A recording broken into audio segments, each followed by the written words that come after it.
The president, who fancies himself a master of the art of the deal, is still an apprentice in the science of politics. But he didn't blame himself for the defeat today. He blamed the Democrats. Margaret Brennan is at the White House. We were very close. It was a very, very tight margin. President Trump won the White House by touting his deal-making credentials. But on health care, he could not outmaneuver members of his own party. We all learned a lot.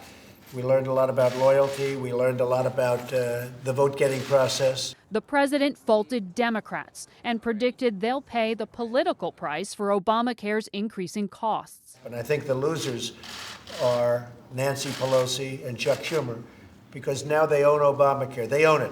Nobody knows the system better than me, which is why I alone can fix it. Healthcare spending makes up around 18% of the U.S. economy. During the campaign, Mr. Trump said his business experience would translate into immediate reforms. My first day in office, I'm going to ask Congress to put a bill on my desk getting rid of this disastrous law. That was 2 weeks before the election. Today, you've all heard my speeches. I never said repeal it and replace it within 64 days. In an interview on Face the Nation last year, Mr. Trump explained his strategy.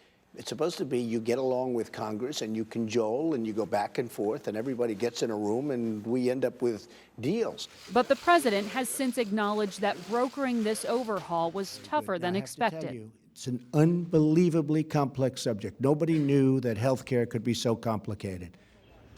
The take it or leave it negotiating style that Mr. Trump described in his book, The Art of the Deal, Scott, it didn't work today in Washington. Margaret Brennan at the White House.